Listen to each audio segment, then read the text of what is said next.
अध्याय 6 लड़कियों के लिए। यह अध्याय डॉक्टर मिसेस एनी पूनन, जो स्वयं MBBS है, उनके द्वारा लिखी गई है। भली पत्नी कौन पा सकता है, क्योंकि उसका मूल्य मूंगों से भी अधिक है।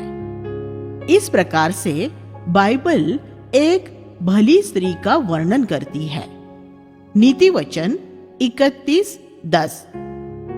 अन्य जातीय संस्कृति ने हमेशा पुरुष की अपेक्षा स्त्री को सृष्टि में निम्न स्तरीय माना है, परंतु प्रभु यीशु मसीह ने स्पष्ट रीति से अपने उपदेश और उदाहरण के द्वारा ये सिखाया है कि परमेश्वर ने स्त्री का स्थान पुरुष के बगल में ठहराया है, उसके पैरों तले नहीं। परमेश्वर द्वारा स्त्री की सृष्टि विशेष कार्य पूर्ति के लिए की गई है, जिसे पुरुष कभी नहीं कर सकता, और इसलिए केवल शारीरिक रूप से ही नहीं, बल्कि मानसिक और भावनात्मक रीति से भी परमेश्वर ने स्त्री को पुरुष से भिन्न बनाया है। मातृत्व की अपेक्षाओं के कारण उसे इस प्रकार से बनाया गया कि वह पुरुष से अधिक संवेदनशील, अधिक अधीन और भावनात्मक है। इसलिए उसमें प्रेम करने की अधिक क्षमता है और साथ ही साथ प्रेम पाने की अधिक इच्छा भी होती है। इनके बिना वह स्वाभाविक रूप से अतृप्त महसूस करती है। उसके विशिष्ट कार्यों के कारण उसे पुरुषों से अधिक बहुमुखी प्रतिभाशाली माना जाता है। इसलिए उसे तेज कुशाग्र बुद्धि का विशेष वरदान भी प्राप्त है, परंतु पुरुष इस बात को सहजता से स्वीकार नहीं करेंगे। Studies in the prophecy of Jeremiah में G. कैंपबेल मॉर्गन ने स्त्री की जिम्मेदारियों के विषय में ये कहा है, स्त्रियों को ये जानना चाहिए कि परमेश्वर के स्वरूप और समानता को जगत में प्रकट करने की बात स्त्रियों में पूर्ण होती है, क्योंकि जब परमेश्वर ने कहा, आओ हम मनुष्य को अपने स्वरूप के अनुसार अपनी समानता में बनाए, तो ये भी लिखा है कि उसने मनुष्य की सृष्टि अपने ही स्वरूप के अनुसार अपनी समानता में की। उसने नर और नारी करके मनुष्य की सृष्टि की। मैं इस बात को व्यक्त करने की कठिनाई को जानती हूँ कि यदि हमें परमेश्वर को और साथ ही साथ मानव जाति को समझना है, तो ये पवित्र शास्त्र का एक गहरा सत्य है कि स्त्रीत्व में परमेश्वर का एक ऐसा भाग प्रकट होता है जो पुरुष में नहीं पाया जाता। स्त्री को एक विशेष और पवित्र जिम्मेदारी दी गई है, जिसे कोई पुरुष कभी नहीं कर सकता। वह क्या है और मैं इसे किस प्रकार व्यक्त करूं कि यह सच है कि परमेश्वर केवल पिता नहीं है, बल्कि यह सच है कि परमेश्वर माँ है।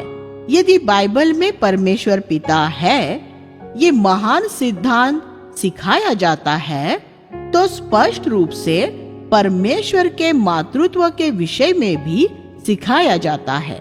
यशाया 66:13 और मत्ती 23:37 कोमलता की रहस्यमय और भेद भरी गहराइयां जो अनंत सामर्थ का सार है, स्त्रीत्व में बेपर्दा होती है।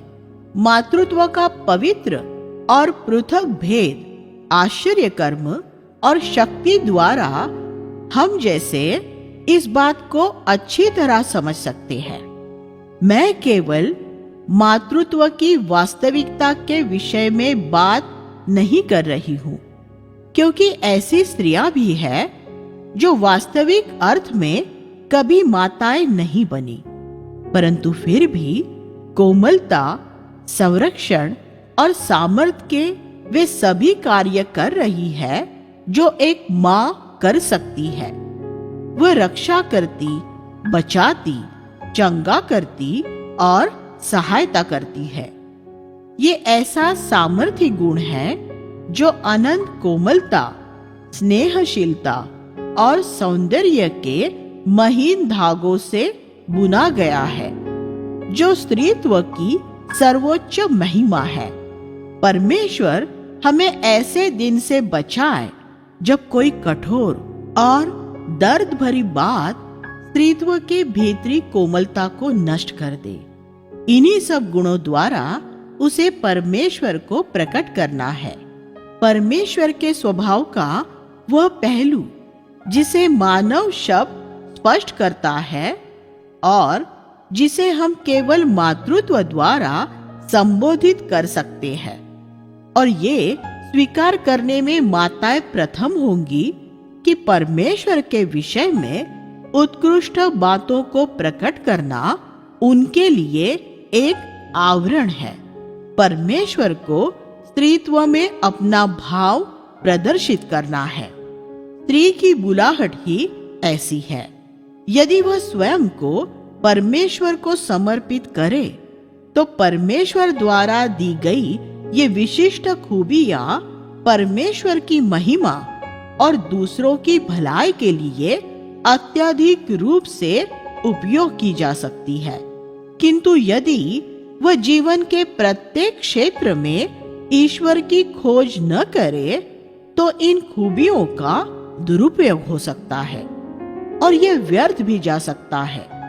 परमेश्वर ये समझने में हमारी सहायता करे कि कोमलता और सौम्यता जो परमेश्वर द्वारा स्त्रियों के लिए विशेष उपहार है, वह आशा करता है कि हम जीवन की सामान्य बातों में सौंदर्य लाए और इस प्रकार अपने चारों ओर लोगों के लिए आशीष का कारण बने।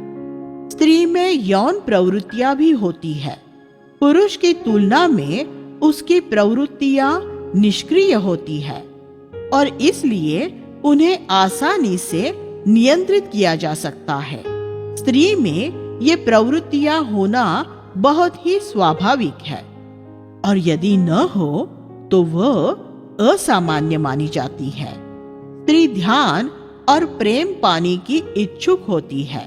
खुद का एक घर और परिवार होने की इच्छा पुरुष से अधिक स्त्री में होती है।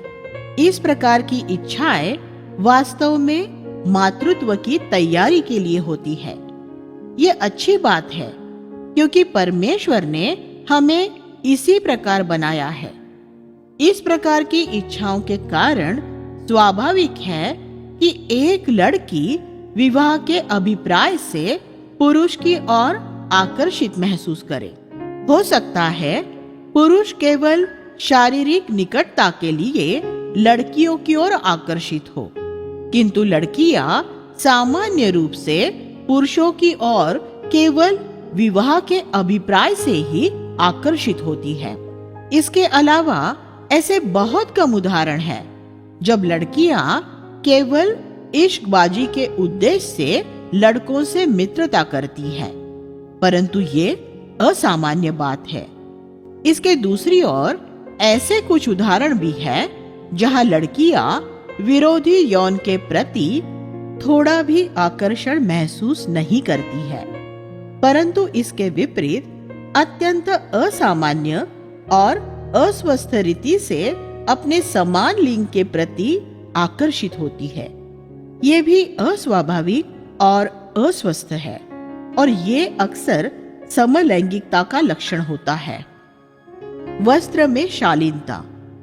बाइबल जवान स्त्रियों को चेतावनी देती है, और तुम्हारा श्रृंगार दिखावटी न हो, अर्थात बाल गूंथने और सोने के गहने या भांति भांति के कपड़े पहनना, वरन तुम्हारा छिपा हुआ और गुप्त मनुष्यत्व, नम्रता और मन की दीनता की अविनाशी सजावट से सुसज्जित रहे, क्योंकि परमेश्वर की दृष्टि में इसका मूल्य बड़ा है।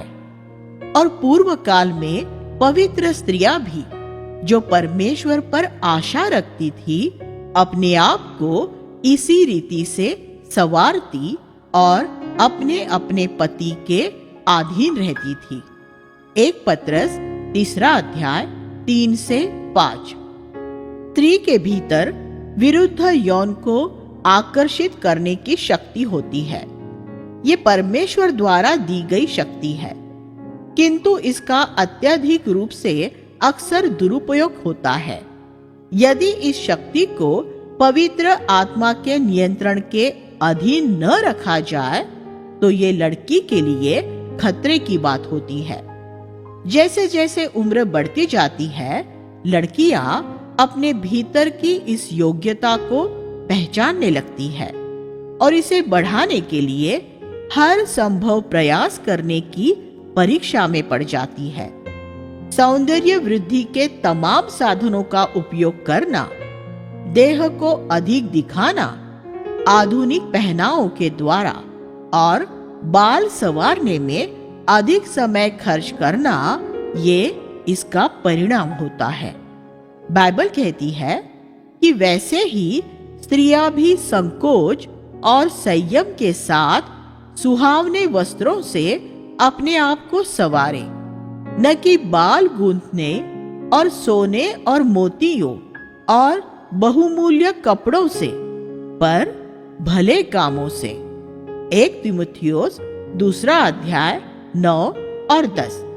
यहाँ पहले बताए पद के अनुसार परमेश्वर द्वारा हमारे लिए वास्तविक सुंदरता को परिभाषित किया गया है। हमारा देह परमेश्वर द्वारा दिया गया पवित्र खजाना है और हमें उसका दुरुपयोग नहीं करना है। हमें अपनी देह में परमेश्वर को महिमा देने की आज्ञा दी गई है। ये केवल शारीरिक आदतों को सूचित नहीं करती है, परंतु उन वस्त्रों की ओर भी इशारा करती है जिन्हें हम देह पर पहनते हैं। पुराने नियम में परमेश्वर ने सियोन की पुत्रियों को अनेक माध्यमों के द्वारा विरोधी यौन को आकर्षित करने की इस शक्ति के दुरुपयोग के लिए दोषी ठहराया है। यशायाह 3 अध्याय 16 से 24। अक्सर हमारे वस्त्र इस बात का विज्ञापन होता है कि हम भीतर क्या है। ये कुछ हद तक हमारे व्यक्तित्व को प्रकट करता है। कुछ लोग पहली नजर में ही हमारे वस्त्रों को देखकर हमारे विषय में धारणा बना लेते हैं। यदि हम अपने वस्त्रों में सांसारिक फैशन का अनुकरण करें तो हम अपने मसीही गवाही को खो सकते हैं, क्योंकि लोग अवश्य यह ध्यान देंगे कि हमने क्या पहना है। वह हम में क्या देख रहे हो ये शायद वह हमसे न कहे, परंतु जब हम उन्हें ये बताते हैं कि मसीह ने हमें इस बुरे संसार से बचाया है, तो वह हम पर मन ही मन हंसेंगे। इसलिए हमें अपने वस्त्रों के विषय में भी सावधान रहना चाहिए। मेरा ये अर्थ नहीं है कि हम फटे पुराने वस्त्र पहने, नहीं, हमें स्वच्छ और आकर्षक भी दिखने का हर संभव प्रयत्न करना चाहिए, क्योंकि परमेश्वर नहीं चाहता है कि हम गंदे या अप्रिय रहे। A.B. सिम्पसन ने कहा है कि एक विश्वासी का वस्त्र सादगीपूर्ण और शालीन होना चाहिए, ताकि दूसरे उसमें कुछ भी विशेष न देख सके और वस्त्र पहनने वाली स्वयं ये भूल जाए कि उसने क्या पहना है। अनुकरण करने के लिए ये एक अच्छा नियम है। किसी भी परिस्थिति में हमारे वस्त्र पहनने का तरीका इस प्रकार नहीं होना चाहिए कि वह पुरुष को वासना के लिए उकसाए। यदि परमेश्वर कभी वासना के लिए पुरुष का न्याय करेगा, तो मेरे विचार में ये कहना भी सही होगा कि परमेश्वर उन लड़कियों का भी न्याय करेगा जिन्होंने वासना उकसाने वाले वस्त्र धारण किए थे।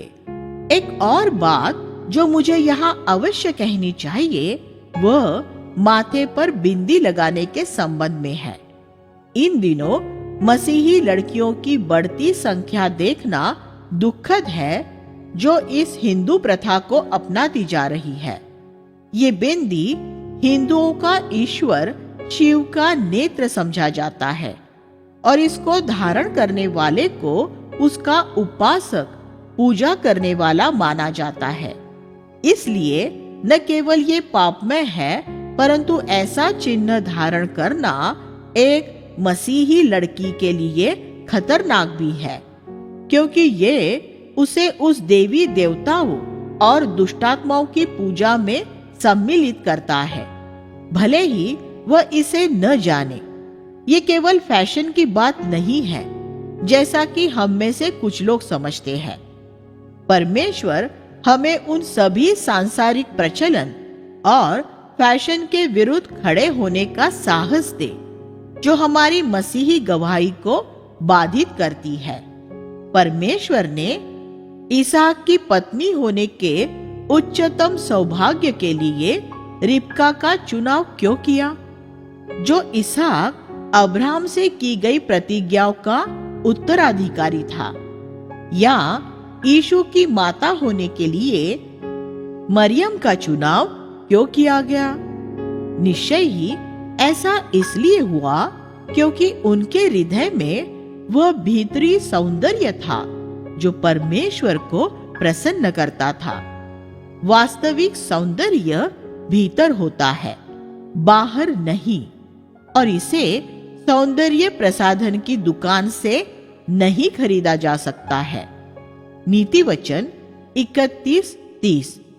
इसमें कोई आश्चर्य नहीं कि बाइबल कहती है कि एक भक्तिहीन स्त्री का सौंदर्य उस सुअर के समान है जिसके नाक में सोने की नथ पहनाई गई हो। नीति वचन 11:22। कितनी कठोर भाषा, परंतु यह हमें सही मूल्यों के विषय में जानकारी देता है। मैं जानती हूँ कि बहुत सी लड़कियां इस संसार के फैशन का अनुकरण करने के द्वारा परमेश्वर के उच्चतम स्तर को खो रही है।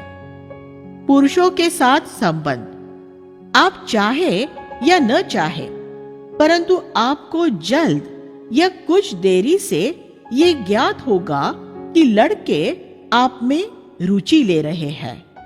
हो सकता है वे आपके महाविद्यालय के या कलीसिया के या आपके पड़ोस के हो। आप इसे अनदेखा नहीं कर सकती है। इसलिए आपको ये जानना आवश्यक है कि आपको उनके साथ किस प्रकार व्यवहार करना चाहिए। क्योंकि अध्याय 2 में यौनों के बीच संबंध के विषय में कहा जा चुका है, इसलिए मैं उसे यहाँ नहीं दोहराऊंगी, परंतु मैं कुछ बातें कहना चाहती हूँ जिन पर लड़कियों को विशेषकर ध्यान देना चाहिए। इन दिनों लड़कियां पुराने समय की बहनों की अपेक्षा बड़ी उम्र में विवाह करती हैं, क्योंकि लड़कियां इन दिनों अधिकाधिक संख्या में उच्च शिक्षा के लिए जाने लगी है। उपाधि अथवा प्रशिक्षण प्राप्ति के इस दौर में वह बहुत सी परीक्षाओं से गुजरती है। विवाह की इच्छा नहीं होते हुए भी वह अपनी आकर्षण शक्ति का इस्तेमाल करके पुरुषों का ध्यान आकर्षित करने की परीक्षा में पड़ जाती है, और यदि इस परीक्षा के सामने वह झुक जाए तो ये अंत में उसके लिए विपत्ति ला सकती है। लड़कियों को ये अवश्य जानना चाहिए कि पुरुषों की तुलना में वह अधिक समय तक भावनाओं से प्रभावित रहती है। एक युवक के लिए किसी लड़की से प्रेम में पड़ना आसान होता है और उतनी ही आसानी से वह उसे भूल भी सकता है। तब वह भावनात्मक जीवन में अधिक हानि हुए बिना दूसरी लड़की के साथ भी यही बात दोहरा सकता है। ऐसा इसलिए है क्योंकि अधिकांश युवकों का लक्ष्य केवल शारीरिक संबंध से होता है, जिस सीमा तक वह लड़की उसे स्वीकृति दे। हो सकता है कि इसमें प्रेम का कोई भाव नहीं हो, परंतु ऐसे संबंध में लड़की भावनात्मक रूप से जुड़ जाती है। लड़की के लिए एक बार किसी लड़के से प्रेम करने के पश्चात उससे भावनात्मक रीति से अलग होना कठिन होता है और कुछ स्त्रियों ने विवाह के बाद भी इसका अनुभव किया है। एक सच्चाई जिसने उनके विवाहित जीवन को दुखद बना दिया है।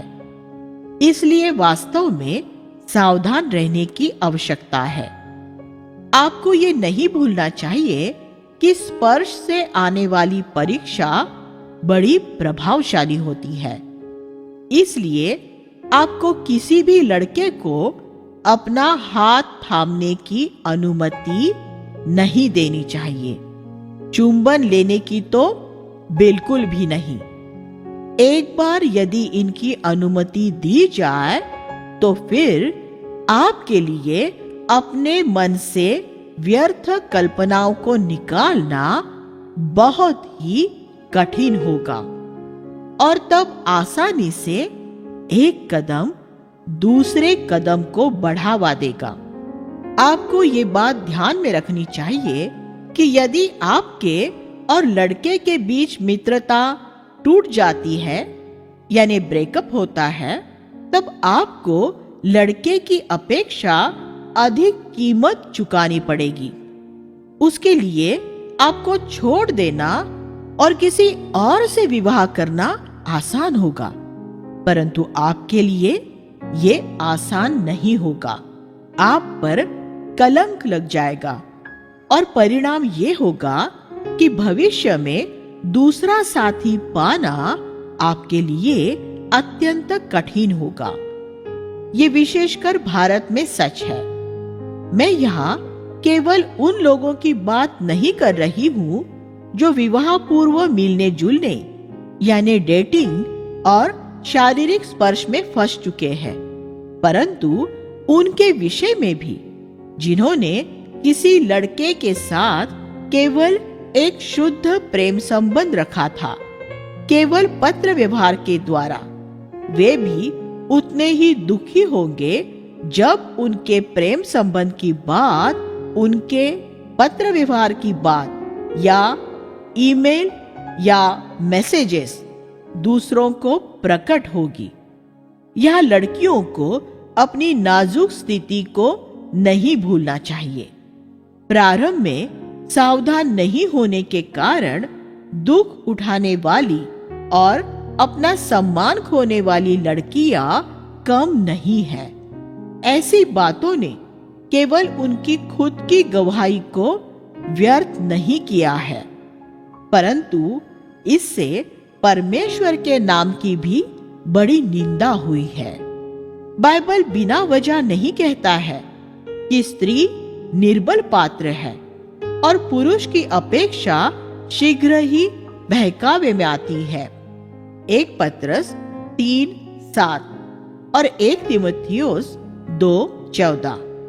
जब तक कि आप निकट भविष्य में विवाह के विषय में नहीं सोच रहे हो, तब तक आपको क्यों किसी लड़के से गहरी मित्रता नहीं रखनी चाहिए, इसके विषय में मुझे एक और कारण देना है। आपके जीवन के अविवाहित वर्ष ही वह समय है जब आप परमेश्वर की स्वतंत्रता पूर्वक सेवा कर सकती है। आपके विवाह करने के बाद आप अपने समय की स्वामिनी नहीं रह पाओगी।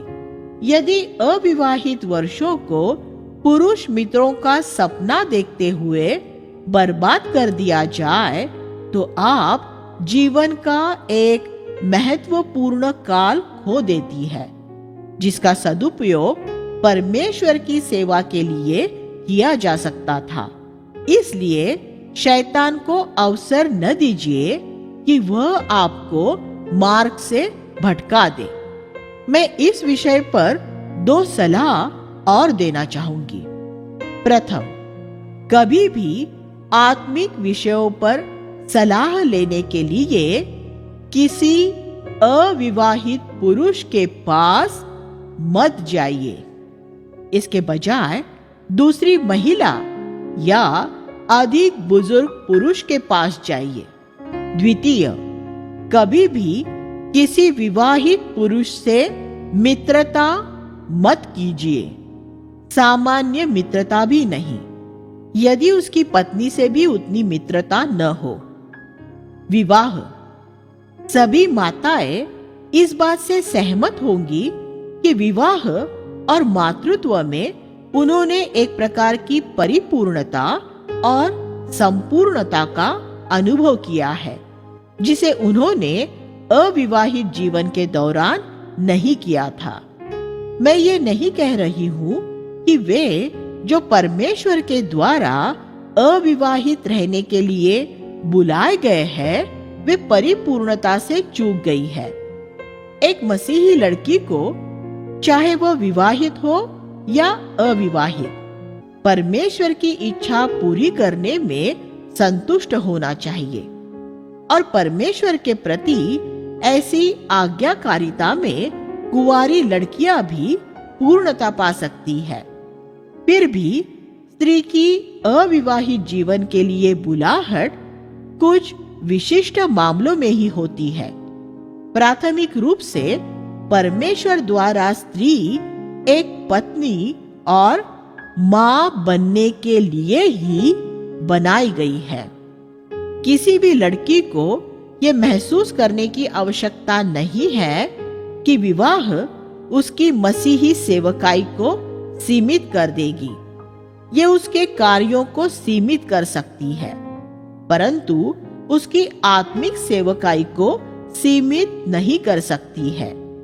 एक लड़की जो सक्रिय रूप से मसीही सेवकाई कर रही है, वह देखती है कि स्वतंत्र रूप से जो कार्य वह कर रही थी, विवाह के बाद उस पर पाबंदी लगाई जाती है और उसके चाल चलन को भी नियंत्रित किया जाता है।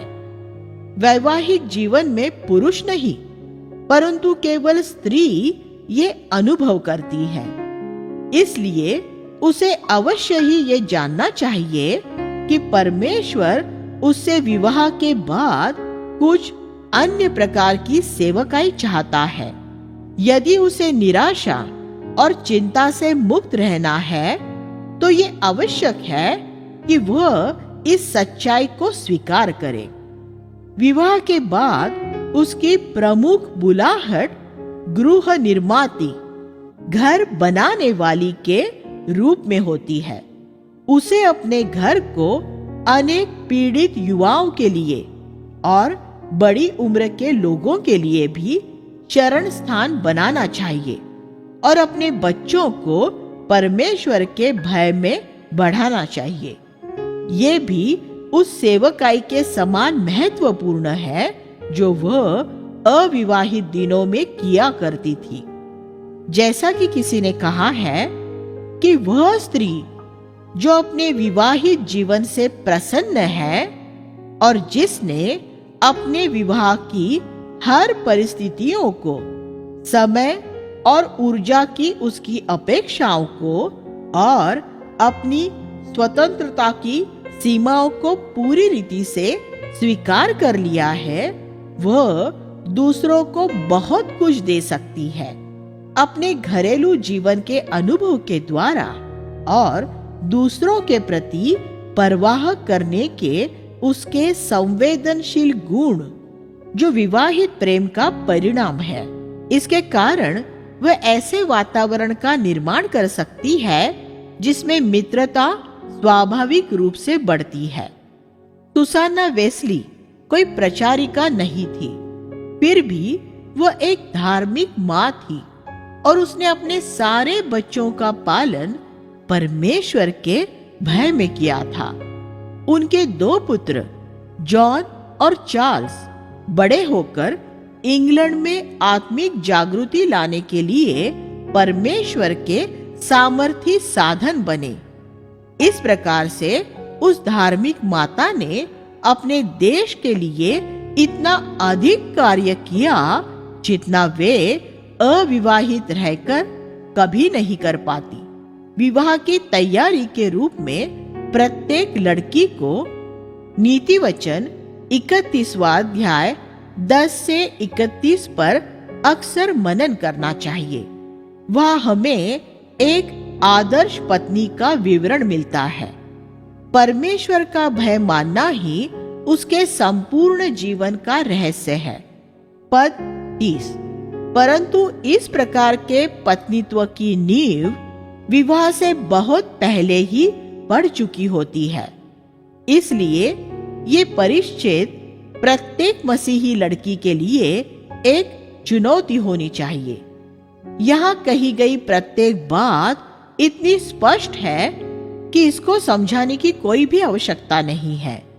यहाँ वर्णित अच्छे गुणों में से एक मितव्ययिता है। आदर्श पत्नी वह है जो धन खर्च करने में सावधानी बरतती है। ये एक ऐसी आदत है जिसमें प्रत्येक लड़की को बढ़ना चाहिए। आजकल कॉलेज जाने वाली बहुत सी लड़कियां खर्चीली होती है। यदि आप अभी से मितव्ययिता का पालन करें, यानी कम खर्च करें, तो बाद में विवाह के बाद आपको इससे बड़ा लाभ होगा। आपका वर्तमान अनुभव आगे चलकर आपके काम आएगा। त्याग दूसरी बात है जिसे हर एक लड़की को विवाह की तैयारी के रूप में सीखना चाहिए। बिना त्याग के विवाह आनंदमय नहीं हो सकता। ये बात विशेषकर लड़की के संबंध में सही है। विवाह के बाद पुरुष की अपेक्षा उसे अधिक त्याग करने पड़ेंगे। उसे कुंवारेपन में प्राप्त बहुत से अधिकारों को छोड़ना होगा। यदि आप अभी विवाह से पहले त्याग के अर्थ को नहीं समझते हैं, तो आगे चलकर आपको बहुत कठिनाई होगी। इसलिए परमेश्वर से कहिए कि वह आपको ये सब सिखाए।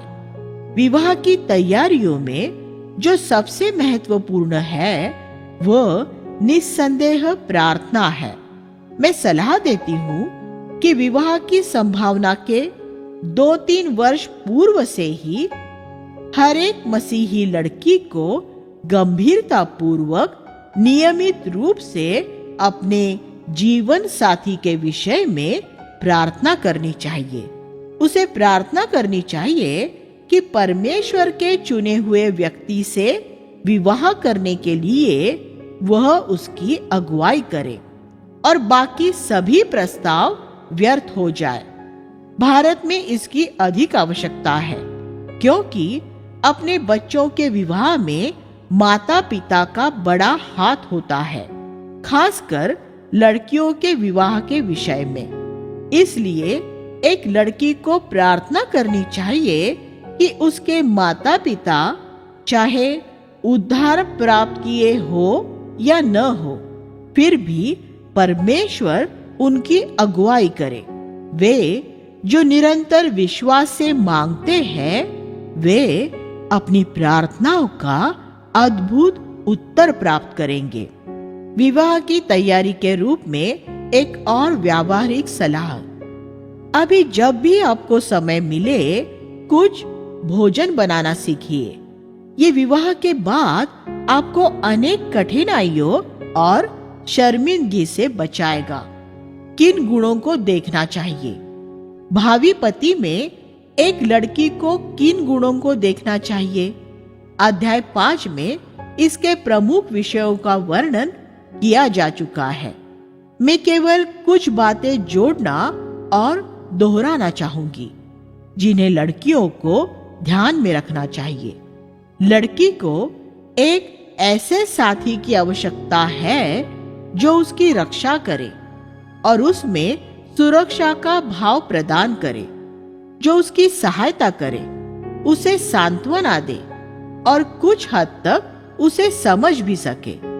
उसे सामर्थी और परिपक्व होना चाहिए कि वह उस पर निर्भर हो सके और जो उसमें हीन भावना उत्पन्न नहीं करे। पुरुष पर निर्भर रहने के लिए परमेश्वर ने स्त्री की सृष्टि की।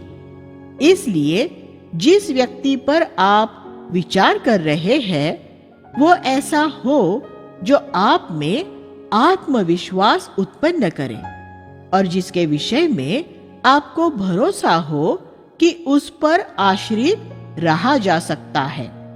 बाइबल कहती है कि पत्नी अपने पति का भय माने, आज्ञा पालन करे। इफिसियों 5:33। आदर से प्रेम उत्पन्न होता है और यदि पत्नी अपने पति को आदर न कर पाए तो उसे अपने पति को प्रेम करना भी असंभव हो जाएगा। तरस के अलावा यदि वह उसे अपने से अधिक परिपक्व समझकर उसका आदर न करे तो पत्नी पति से सिर समझकर व्यवहार नहीं करेगी। इसलिए किसी व्यक्ति के विषय में विचार करते समय आपको स्वयं से पूछना चाहिए कि क्या आप उसका इतना आदर और प्रशंसा करते हैं कि आप जीवन भर उसे उसी प्रकार देख सकेंगे। इस प्रकार का सम्मान विवाहित जीवन की कई भावी समस्याओं को सुलझा सकता है।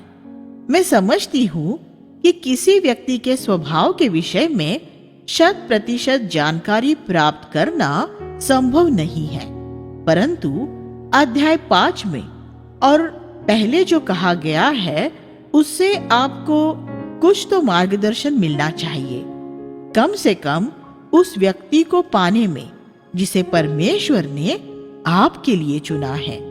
किसी भी स्थिति में कभी भी ऐसे व्यक्ति से विवाह मत कीजिए जिसके विषय में आपको बहुत कम या बिल्कुल भी जानकारी नहीं है, जैसा कि हमारे देश में कई लड़कियां अक्सर करती है।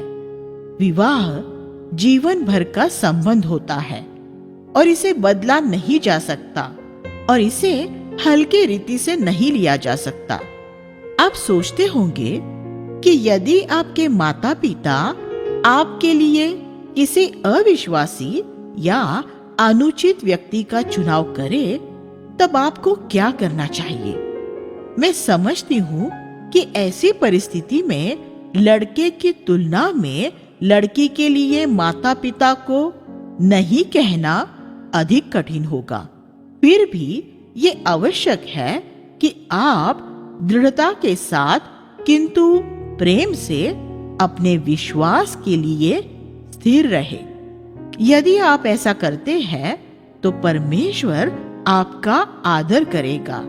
शैतान आपको भविष्य के विषय में असुरक्षित विचारों की परीक्षा में डाल सकता है और इस प्रकार आपको एक अधार्मिक जीवन साथी का चुनाव करने के लिए उकसा सकता है, परंतु उसकी ओर ध्यान मत दीजिए। परमेश्वर की आज्ञा का पालन करने के द्वारा कभी किसी की हानि नहीं हुई है, इसलिए भयभीत होने की आवश्यकता नहीं है। यदि आप परमेश्वर का आदर करेंगे और उस पर निर्भर रहेंगे तो वह आपको अपमानित होने नहीं देगा। वह अपने नियुक्त समय में आपको अपना सर्वोत्तम देगा और आप उस सर्वोत्तम को खोना नहीं चाहेंगे, नहीं ना? दहेज की मांग पर पहले ही विचार किया जा चुका है। या मुझे इसमें कुछ शब्द जोड़ने दीजिए कि दहेज की मांग करने वाले से विवाह करने से पहले एक मसीही लड़की को दोबारा सोचना चाहिए। संभव है कि वह आपसे कम और धन में अधिक रुचि रखता हो। उसी समय किसी के धन या पद के कारण उस पर मोहित मत होइए। जैसा कि बाइबल हमें स्मरण दिलाती है, धन प्रेम का स्थान कभी नहीं ले सकता। श्रेष्ठ गीत 8:7। अविवाहित लड़की। अविवाहित लड़कियों से कुछ बात कहे बिना यह अध्याय अधूरा रह जाएगा। भारतीय समाज में ऐसा बहुत कम ही होता है जब लड़की दृढ़ता के साथ अविवाहित रहने का चुनाव करती है। ऐसे जीवन का चुनाव तभी किया जाना चाहिए जब परमेश्वर की स्पष्ट अगुवाई प्राप्त हो, क्योंकि ऐसी किसी बुलाहट के सहारे ही आप परीक्षा के समय स्थिर रह सकेंगी। कुछ लोगों के लिए इस प्रकार गृहस्थी के भार से मुक्त रहने की बुलाहट कुछ वर्षों के लिए हो सकती है, जब परमेश्वर उसे किसी विशेष कार्य के लिए बुलाता है और बाद में वह विवाह के लिए उसे मार्गदर्शन दे सकता है। कुछ ऐसे लोग भी इसे पढ़ रहे होंगे जिन पर उनकी इच्छा के विरुद्ध अविवाहित जीवन लाद दिया गया है।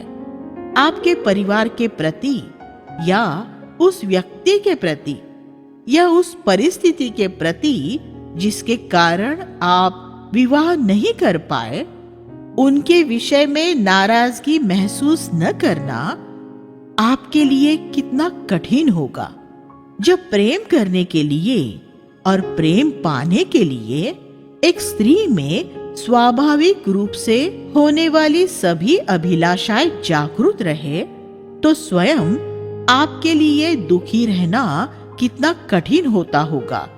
चाहे आपके साथ किसी प्रकार का अन्यायपूर्ण व्यवहार हुआ हो, तब भी क्रोध और आत्मतरस करना हमेशा गलत होता है और व्यक्तित्व पर भी हानिकारक प्रभाव डालता है। उन्हें कबूल करना और त्याग देना चाहिए। एक बार जब आप इन घृणात्मक बातों से दूर हो जाएंगी और परमेश्वर के साथ आपकी संगति फिर से स्थापित हो जाती है, तब आप अतीत, वर्तमान और भविष्य के लिए उस पर निर्भर हो सकती है। वह आपकी परिस्थितियों को आश्चर्यजनक रूप से परिवर्तित करने में समर्थ है, किंतु यदि वह ऐसा नहीं करे तो आप सुनिश्चित हो सकती है कि आपके लिए उसने जो बुलाहट रखी है, उसमें उसने आपके लिए कुछ श्रेष्ठ रखा है। उसके अनुग्रह की बहुतायत आपका कभी न चुकने वाला भाग होगा और आप पाएंगे कि वह आपकी कमी को बहुतायत से पूरा करेगा। 2 कुरिन्थियों 12वां अध्याय 7 से 10। आपको अपने विवाहित बहन से जलन रखते हुए जीवन व्यतीत करने की आवश्यकता नहीं है। निस्संदेह उसे कई ऐसे सौभाग्य प्राप्त है जो आपको नहीं मिले हैं, परंतु ये मत भूलिए कि आपको भी कई सौभाग्य प्राप्त है जो उसे नहीं मिले हैं। 1 कुरिन्थियों 7:34 सूचित करता है कि आप उसकी अपेक्षा बिना कोई कठिनाई से अत्यधिक रूप से परमेश्वर की सेवा कर सकती है। बहुत से ऐसे क्षेत्र हैं जिसमें आप फलवंत रूप से कार्य कर सकती है। उदाहरण के तौर पर बच्चों और युवाओं के बीच सेवा। अपने खुद के अनुभव के कारण आप उन लोगों को जो जीवन की लड़ाई में कठिनाई पूर्ण अनुभव से होकर गुजरी है, उनको सहानुभूतिपूर्ण मित्रता का बहुमूल्य उपहार भी दे सकती है। हर एक के लिए किसी न किसी प्रकार से परीक्षाएं आती रहेंगी। स्त्री की संवेदनशीलता और भावनात्मक प्रकृति के कारण वह शैतान के आक्रमण का सीधा लक्ष्य बनती है। परंतु परमेश्वर सच्चा है और वह तुम्हें सामर्थ्य से बाहर परीक्षा में न पड़ने देगा, वरन परीक्षा के साथ निकास भी करेगा कि तुम सह सको। 1 कुरिन्थियों 10:13।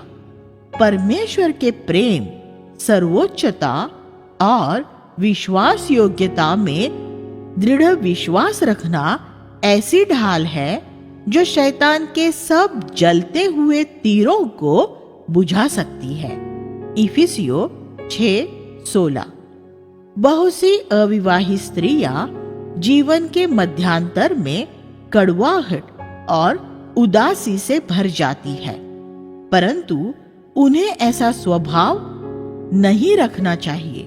प्रभु के प्रति श्रद्धा को बढ़ाने के द्वारा और उसके बताए हुए सभी मार्गों को आनंद के साथ स्वीकार करने के द्वारा और हर उस कृपा के लिए जो आपने पाई है, परमेश्वर और मनुष्य के प्रति धन्यवाद का स्वभाव रखने के द्वारा ही आपका जीवन प्रभु के निरंतर प्रेम से परिपूर्ण हो सकता है और बहुतों को आशीष देने के लिए झलक सकता है। अविवाहित जीवन व्यतीत करने वाली स्त्रियों के कई उदाहरण हैं जिन्होंने कलीसिया में उल्लेखनीय सेवा प्रदान की। पंडिता रमाबाई, जिसने केड़गांव, मध्य भारत, महाराष्ट्र में मुक्ति मिशन की स्थापना की, जो एक विधवा थी, एक महत्वपूर्ण उदाहरण है। डोनावुर की एमी कारमाइकल एक और उदाहरण है, जो भारत आने वाली भक्त मिशनरियों में से एक थी। उनके जीवन से आशीषों का जो प्रवाह प्रारंभ हुआ था, वह उनके निधन के कई वर्षों पश्चात आज भी लोगों के लिए आशीष का कारण बना है। और ये कई उदाहरणों में से केवल 2 ही है। अपने जीवन में परमेश्वर की बुलाहट को जानना और आनंद पूर्वक उसे पूरा करना, चाहे वह कुछ भी हो, यही महत्वपूर्ण बात है, क्योंकि इसमें ही शांति है। हमारी निर्बलताओं में उसका सामर्थ्य। अंत में ये ज्ञान कि हम निर्बल यौन हैं, हमें परमेश्वर की ओर निकट ले जाए, जिसने ये कहा है, मेरा अनुग्रह निर्बल लोगों में अधिक प्रदर्शित होता है। 2 कुरिन्थियों 12:9। ये मत भूलिए कि एक विशेष कार्य करने के लिए ही परमेश्वर ने स्त्री की सृष्टि की थी। आपके जीवन में ये कार्य पूरी तरह से परिपूर्ण हो।